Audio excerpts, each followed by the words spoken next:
یا ایھا الذین آمنوا کتب علیکم الصیام کما کتب علی الذین من قبلکم لعلکم تتقون۔ رب قدوس قرآن حکیم میں ارشاد فرماتا ہے، اے ایمان والو، تمہارے اوپر روزے فرض کیے گئے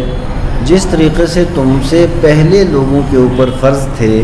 اور اس کا مقصد بیان کرتے ہوئے رب قدوس ارشاد فرماتا ہے لعلکم تتقون، تاکہ تم لوگ پرہیزگار بن جاؤ۔ اللہ تبارک و تعالی نے یہ مقدس مہینہ ہمیں عطا فرمایا جس کے اندر روزے فرض کیے گئے۔ برادران محترم، یہ بڑا مقدس مہینہ ہے،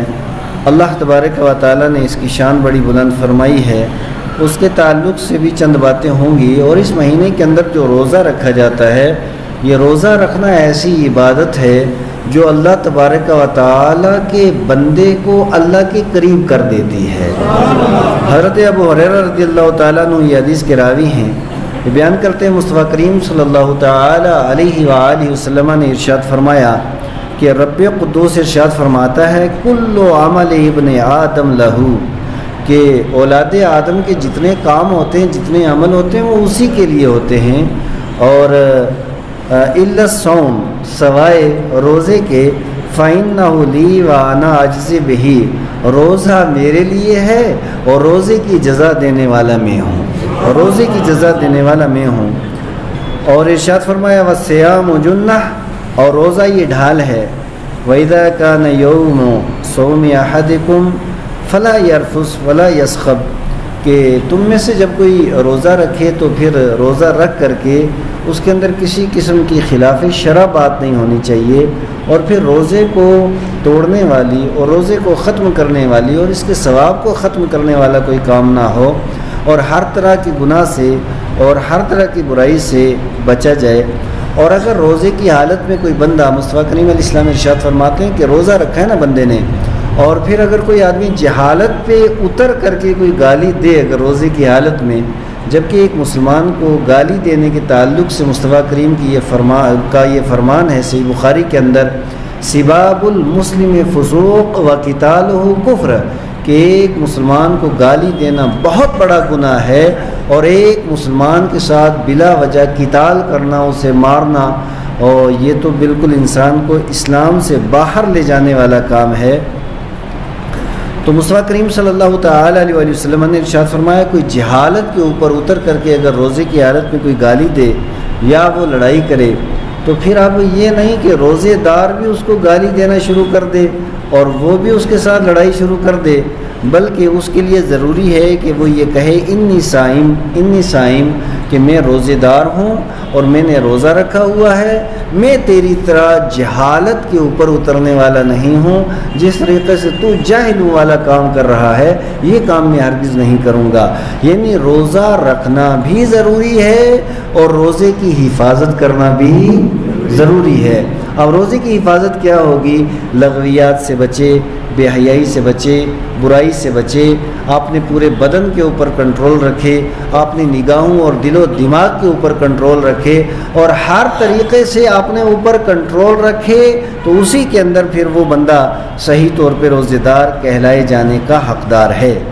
اور مصطفیٰ کریم نے فرمایا والذی نفس محمد بیدہ، اس ذات کی قسم جس کے قبضہ قدرت میں محمد عربی صلی اللہ علیہ وسلم کی جان ہے، آقا نے ارشاد فرمایا لخلوف فم الصائم اطیب عند اللہ من ریح المسک، ایک بندہ مومن جب روزہ رکھتا ہے نا تو یہ روزہ کتنی ایک اعلیٰ قسم کی عبادت ہے۔ پانی پینا حلال ہے، کھانا کھانا حلال ہے، اپنی بیوی کے ساتھ قربت کرنا یہ بھی حلال ہے، لیکن جب اللہ تبارک و تعالیٰ کا حکم نازل ہو گیا کہ تمہیں روزہ رکھنا ہے، کب تک رکھنا ہے؟ صبح سے لے کر کے شام تک رکھنا ہے، تو پھر ایک بندہ مومن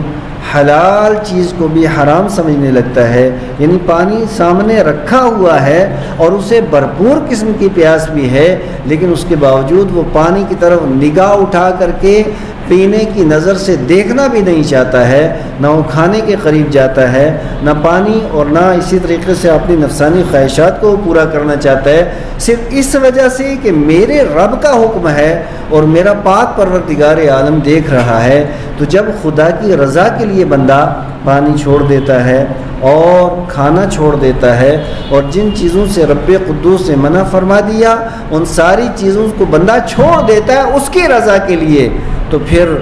آپ ایک بات اور بھی ہے کہ روزہ جب بندہ رکھتا ہے نا تو رکھنے کے بعد ایک فطرت کا تقاضا یہ ہے، نیچر یہ ہے کہ انسان کافی دیر تک جب بھوکا رہتا ہے تو بھوکا رہنے کے بعد اس کے منہ کے اندر ایک طرح کی مہک پیدا ہو جاتی ہے، تو ایسا بھی تو بسا اوقات ہو سکتا ہے کہ دوسرا آدمی اس کو پسند نہ کرے اور وہ کراہت کرے، لیکن یہ مہک کیوں آئی ہے؟ بھوکا رہنے کی وجہ سے، پیاسا رہنے کی وجہ سے، اور بھوک اور پیاس اگر اس نے برداشت کی ہے تو آپ نے رب کی محبت میں کی ہے، رب قدوس کے حکم کے مطابق کی ہے، اس پاک پروردگار عالم کی ذات مقدسہ کے اوپر ایمان رکھتے ہوئے اس نے یہ کام کیا ہے، تو میرا رب ارشاد فرماتا ہے، آقا کریم علیہ الصلوۃ والسلام ارشاد فرماتے ہیں کہ رب قدوس کو یہ ادا کتنی پسند ہے کہ ایک روزے دار کے منہ کی مہک اللہ کے نزدیک کستوری سے زیادہ پسندیدہ ہے، مشک و عنبر سے زیادہ پسندیدہ ہے۔